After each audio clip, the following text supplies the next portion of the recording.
नमस्कार मित्रांनो आणि मैत्रिणींनो, माझी होशिकाच्या पुढील भागात तुमचं स्वागत आहे. तर आत्तापर्यंत आपण बघितलं होतं की कबीरने अवंतीच्या मानेवर एक गोड आणि त्यांचा पहिला लव बाईट दिला होता आणि अवंती तशीच तिच्या घरी निघून गेली होती. तिने थोडाही विचार केला नाही की पुढे काय होईल का काय नाही होईल, पण या भागात आपल्याला कळेल की पुढे काय होईल. आणि व्हिडिओमध्ये पुढे जाण्याआधी मी तुम्हा सर्वांना आठवण करून देऊ इच्छिते की प्लीज आधी जाऊन व्हिडिओला लाईक करा.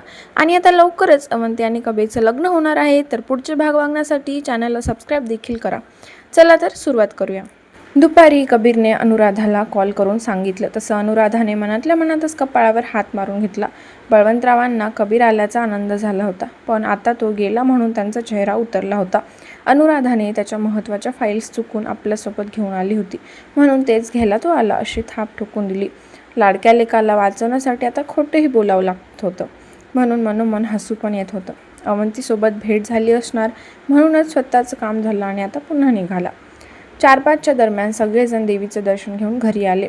जेवण वगैरे करून अवंतीला त्याच्या विचारात गोड झोप कधी लागली तिचं तिला कळलं नाही. नाहीतर तिला सहसा दुपारी झोप येत नव्हती. दुपारनंतर पावसाने जो जोर धरला तो थांबायला तयारच नव्हता. गोधडी पांघरून खिडकीतून पावसाला बघून स्वतःशीच हसून लाजून मॅडम स्वप्नांच्या दुनियेत गेली होती. ताई, तिच्या कानावर हळूवार आवाज पडला. तसं तिने किंचित भुवया आकसून घेत दुसऱ्या कुशीवर झाली. ताई अगं उठ, संध्याकाळ झाली, संध्याकाळच्या वेळेस झोपायचं नसतं, उठ. मीरा प्रेमाने तिच्या डोक्यावरून हात फिरवत म्हणाली. आज देवीचे दर्शन घेऊन आल्यामुळे मीरा मनापासून खूप खुश झाली होती. आता सगळं लग्न निर्विघ्न पार पडू हेच देवीला मागून आले होते. 10 दिवस असे निघून जातील म्हणून किंचित डोळे पाणावले होते. तिच्यामुळेच तर त्या वाड्याला शान होती.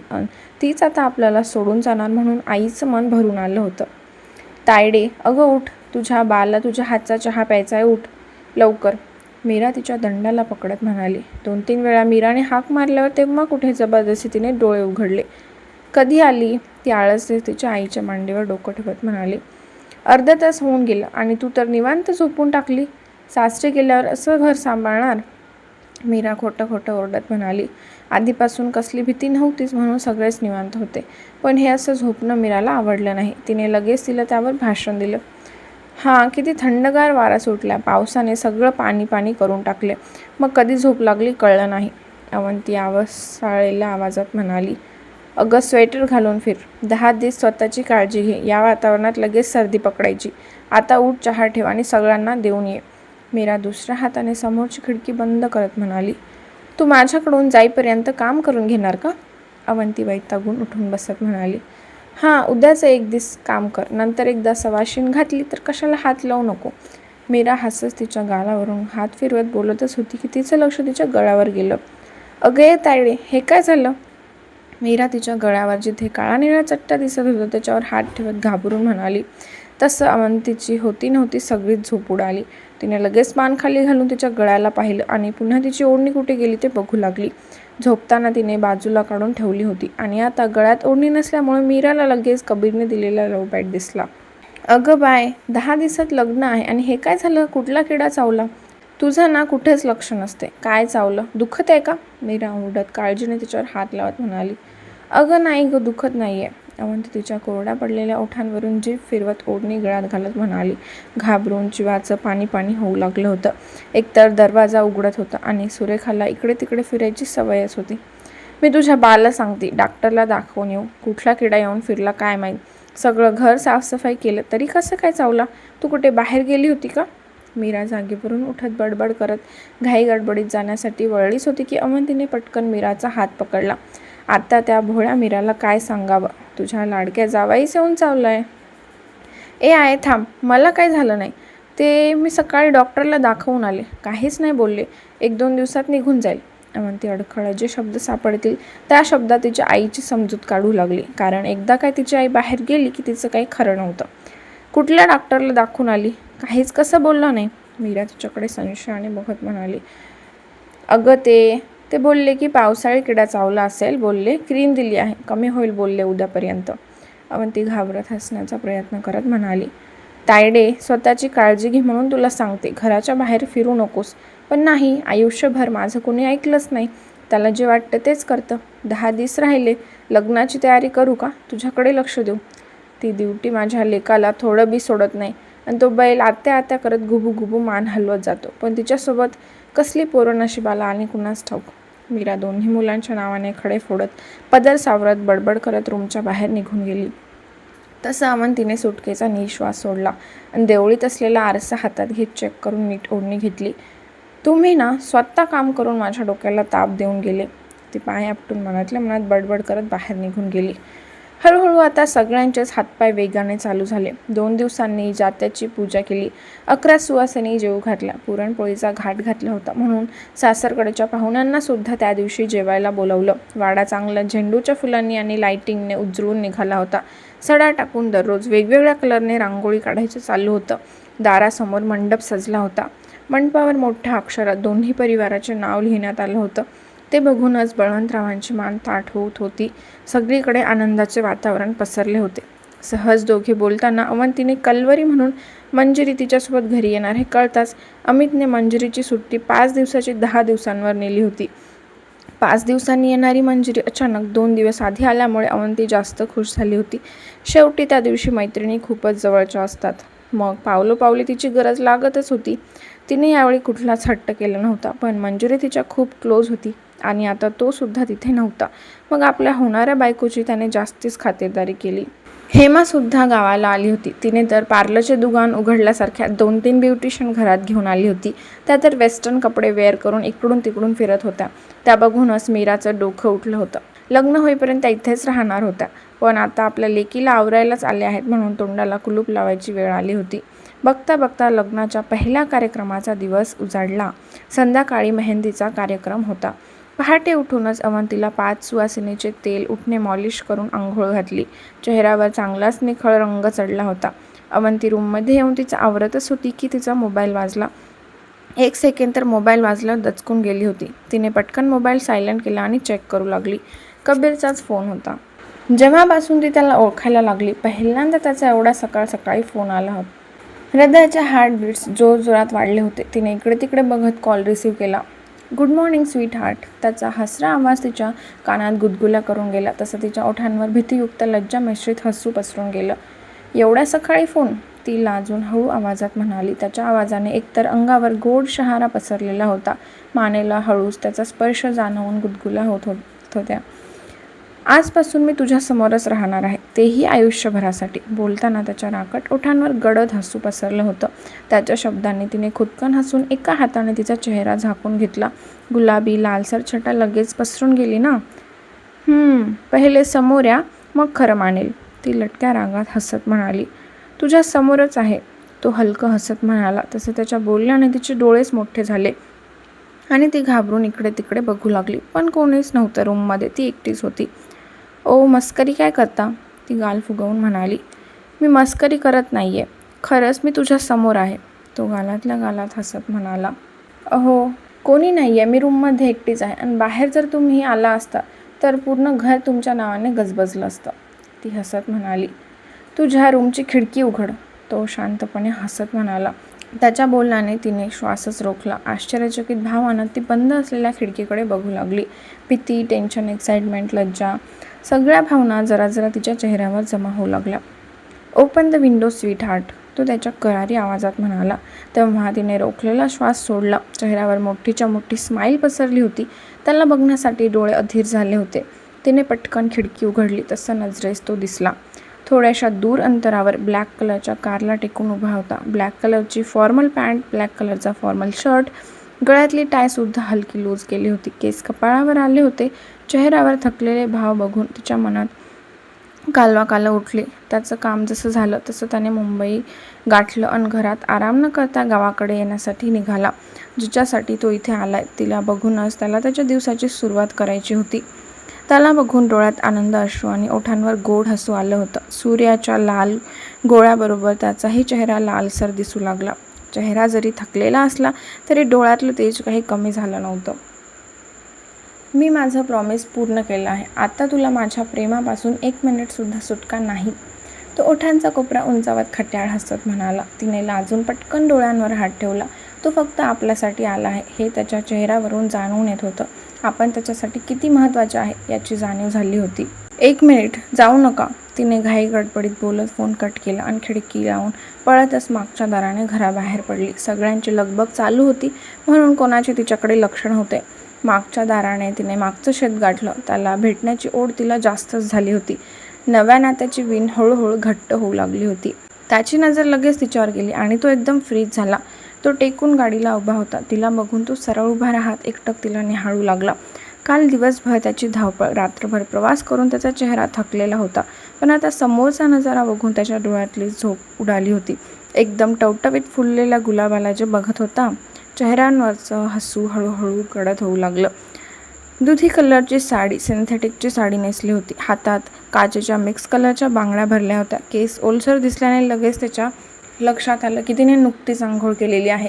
ओल्या केसांना मोकळे सोडले होते. कपाळावर रेड कलरची टिकली लावली होती. तिला त्याने दोनदाच साडीमध्ये बघितलं होतं, पण त्यापेक्षा या अशा साध्या सिंपल साडीमध्ये इतके सुंदर आणि लोभस दिसेल हा विचारसुद्धा त्याने केला नव्हता. साडी अगदी परफेक्ट नेसल्यामुळे तिची फिगर चांगलीच उठावून दिसत होती. ती जास्त नाजूकसुद्धा नव्हती, हेल्दीसुद्धा नव्हती, अंगाने काटक होती. नागमोडी वळण घेत त्या शेतातून त्याच्यापर्यंतचा रस्ता गाठण्याचा ती प्रयत्न करत होती. चेहऱ्यावर तिच्या मोठी स्माईल पसरली होती. जशी ती वळण घेत होती तसं तिची नाजूक दुधाळ कलरची गोरीपान कंबरसुद्धा नागमोडी वळण घेत होती आणि तिथे साहेबांची विकेट पडली. तिला पाहता क्षणी त्याचे कानशील गरम होऊ लागले आणि तिच्या गुलाबी गालांवर पसरलेलं गुलाबी हसू, त्याच्यामुळे तर तिच्या सौंदर्यात एक वेगळा चाम आला होता. लग्नाला 5च दिवस राहिले होते, पण ते त्याला खूप वर्षांसारखे वाटत होते. त्याला बघून ती थोडीशी एक्सायटेड होत पळतच त्याच्या गळ्यात हात गुंफून घट्ट मिठी मारली. तिच्या मिठीने तर त्याला एक सुखद धक्का लागला होता. त्याच्या चेहऱ्यावर सरप्राईजली हसू पसरलं होतं आणि तिच्या सुगंधाने अलगद त्याचे डोळे बंद होऊ लागले. त्याने सुद्धा दोन्ही हाताने घट्ट तिला मिठी मारली आणि तिचा मनमोहक सुगंध तो त्याच्या श्वासात भरून घेऊ लागला. त्याचं मन आणि शरीर एकदम रिफ्रेश झाल्यासारखं फील होत होतं. तिच्या ओल्या केसांचे पाणी त्याच्या डाव्या गालावर लागून त्याच्या अंतर्मनाला एक थंडावा देऊन जात होता. किती वेळ दोघे एकमेकांच्या मिठीत होते त्यांचं त्यांना माहीत नाही. अहो, संध्याकाळपर्यंत आला असला तरी चाललं असतं. एवढी स्वतःची दगदग करून घ्यायची काही गरज नव्हती. ती थोडीशी बाजूला होत काळजीने ओरडत त्याची केस मागे सारू लागली, पण त्याचं लक्ष फक्त तिच्या टवटवीत फुललेल्या चेहऱ्याकडेच होतं. किती तिचं सौंदर्य डोळ्यात भरून घेऊ तेवढं कमीच वाटत होतं. चेहऱ्यावर काहीच मेकअप नव्हता, पण तरीही तिचा चेहरा डायमंडसारखा चमकत होता आणि उठणेचा सुगंध तर त्याला वेड लावत होता. अहो, ती लाजून हसत त्याच्या डोळ्यांवर हात ठेवत म्हणाली. त्याचं एकटक बघणं बिलकुल सहन होत नव्हतं. लगेच तिच्या गालांवर गुलाबी अबोली रंग पसरला होता. प्रॉमिस केलं होतं ना, आज सकाळपासून फक्त तुझा चेहरा बघूनच होणार. तो गालात हसत त्याच्या डोळ्यांवरचा हात काढत म्हणाला. तसा तिचा चेहरा अजूनच गोरामोरा झाला. लाजून तिच्या पापण्या लगेच झुकल्या गेल्या. त्याच्या डोळ्यात बघण्याइतकी तिच्यात हिंमत नव्हती. त्याच्या डोळ्यातलं सागरा इतकं प्रेम तिला अजूनही झेपत नव्हतं. तिच्या मनालाच हेवा वाटला. खरंच कोणी इतकं प्रेम कसं करू शकते? माझ्याकडे बघ, त्याने तिच्या हनुवटीवर एक बोट ठेवत तिचा चेहरा वर करत रोमॅन्टिक आवाजात म्हणाला. तसं तिने अलगद तिच्या पापण्या उचलल्या आणि त्याच्या डोळ्यात बघू लागली. उफ, काय ती अदा! तिच्या झुपकेदार पापण्या उचलल्या तसं त्याच्या तोंडून आवाज बाहेर पडला. तिने खुदकन हसत त्याच्या छातीवर तिचे कपाळ टेकवलं. त्याचं बोलणं आणि तिच्या चेहऱ्यावरचं हसू येणारच. ती भानावर येत पटकन बाजूला होत इकडे तिकडे बघू लागली. सकाळी मागच्या बाजूला कोणी नव्हतं म्हणून तिने त्याला भेटण्याचं इतकं धाडस केलं होतं, पण घरात पाहुणे आहेत, कुणीही कुठूनही येऊ शकतं हा विचार मनात याचाच ती गडबडली. जावा आता, कोणीतरी बघेल. इकडे तिकडे बघत घाई गडबडीत त्याच्याकडे बघत म्हणाली. तसं तो रोखून तिच्याकडे बघू लागला. एवढ्या लांबून तो तिला भेटायला आला आणि ही 5 मिनिटात भेटून जायला सांगत आहे. अहो प्लीज जा ना, ती गाल फुगवून विनवणी करत म्हणाली. तरीही अजून त्याने डोळ्यातला रोग कमी केला नव्हता. मला असं मॉर्निंग करणार आहे, तो एक भुवई उंचावत म्हणाला. हुश, एक नंबरच्या हट्टी आहात. तिने लटक्या रागत तिचा राग दाखवत बारीक डोळे करत त्याच्याकडे पाहिलं, पण त्याला काही फरक पडत नव्हता. तसं तिने गालात लाजून डोळ्याने हलक्या पापण्या खाली झुकवत त्याला मान खाली घ्यायला सांगितली. त्याने हळूच त्याची थोडी मान झुकवली. ओठांवर मंद हसू पसरलं. बदमाश, तिने अलगद तिचे नाजूक गुलाबाच्या पाकळ्यांसारखे ओठ त्याच्या गालावर टेकवले. तसं त्याच्या चेहऱ्यावरचं हसू अजूनच गडद झालं. आता कुठे साहेबांची मॉर्निंग झाली होती. तो आला की त्याचे हट्ट पूर्ण केल्याशिवाय त्याच्या तावडीतून तिची सुटका नव्हतीच. आता जाऊ, ती तिचे केस मागे घेत गालावरची लज्जा कमी करण्याचा प्रयत्न करत नजर चोरत म्हणाली. त्याने तिच्या उघड्या कमरेवरून अलगद हात फिरवत बाजूला घेतला. त्याच्या स्पर्शाने अंगातून करंट पास झाल्यासारखा झाला. तशी ती गडबडून मागे होत डोळे मोठे करून त्याला बघू लागली. तो हसत डोळा मारत एक पाऊल मागे झाला. त्याच्या छोट्याशा स्पर्शाने तिच्या हृदयाची धडधड कित्येक पटीने वाढली होती. पटकन तिने तिचा साडीचा पदर सावरत व्यवस्थित पोटाभोवती कव्हर केला. भीतीयुक्त लज्जा लगेच तिच्या चेहऱ्यावर पसरली होती. पहिल्यांदाच त्याचा स्पर्श तिला गडद जाणवला होता, त्यामुळे घशाला क्षणात कोरत पडली होती. आता जास्त वेळ ती त्याच्या समोर उभा राहू शकत नव्हती. मी चालले, ती अडखळत बोलत त्याच्याशी नजर चोरत पळतच वाड्याच्या दिशेने निघाली. तसं त्याला हसू आलं. किंचित नकारार्थी मान हलवत एक नजर तिला पाहून गाडीत बसून त्याच्या घरी निघाला.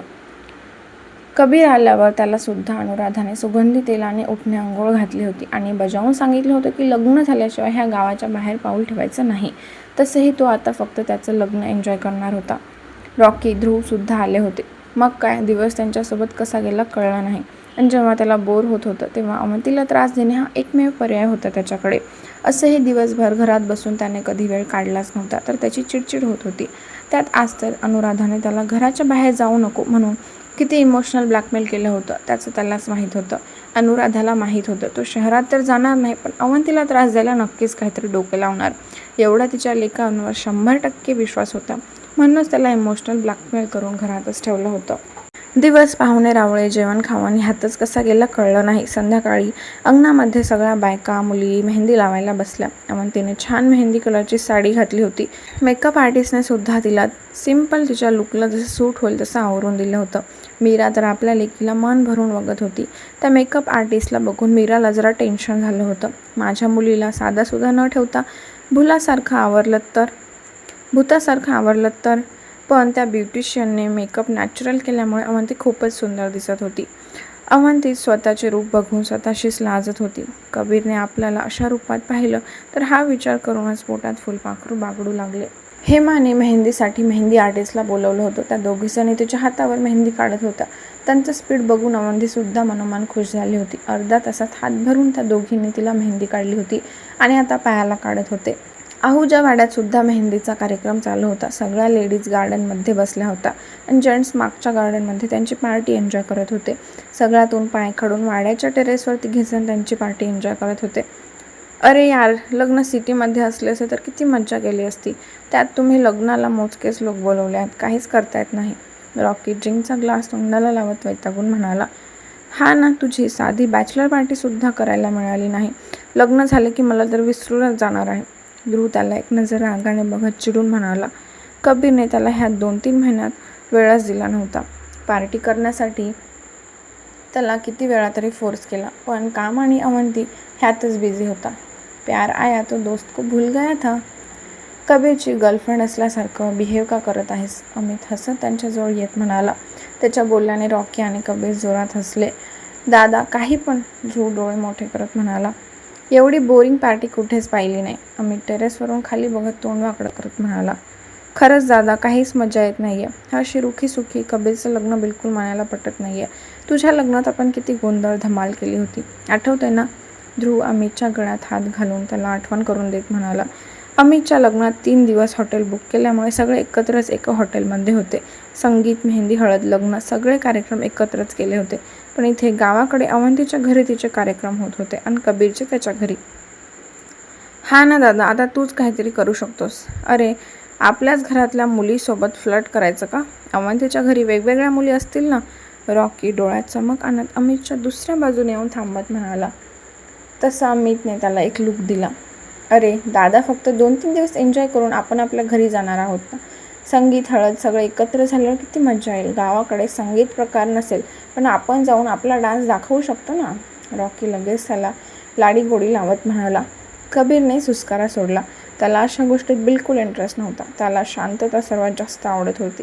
तसेही त्याला कधीही अवंतीला भेटायचं असेल तर तो जाऊन भेटू शकत होता. त्यामुळे त्याला कुठल्याच गोष्टीची अडचण नव्हती. तूच बघ, लग्न झालं असून सुद्धा आमच्यासारख्या बॅचलर होऊन फिरत आहे. वहिनी 2 दिवसापासून तिकडेच आहे. तू आज आला, मग तुला भेटायला यायचं असेल, पण तिला वेळच मिळाला नसेल. बहिणीची काळजी घ्यावी लागत असेल ना. आपण सगळेजण एकत्र असल्यावर किती मज्जा येईल. ध्रुव त्याचे कान भरवत म्हणाला. दादा, आता तुझं डोकं लाव आणि 3 दिवस तरी आपण एकत्र एन्जॉय करता येईल असं काहीतरी कर. दिवसभर नाही, रात्रीचे 3-4 तास तरी, रॉकी हट्ट करत म्हणाला. ओके ओके, मी काहीतरी करतो, अमित ध्रुवच्या हातातला घास तोंडाला लावत विचार करत म्हणाला. तसं कबीरने किंचित भुवया उंचावला. अमितने त्याच्या हातात घेतलं म्हणजे यातून काही ना काही मार्ग काढूनच राहणार. तर हा भाग इथे संपला आहे. तर आता आपण बघूया की पुढच्या भागात अमित काय मार्ग काढतो. करता येईल का ध्रुव आणि रॉकीला मनासारखं एन्जॉय. तर व्हिडिओ आवडला असेल तर व्हिडिओला लाईक करा आणि पुढचा भाग बघण्यासाठी चॅनलला सबस्क्राईब देखील करा.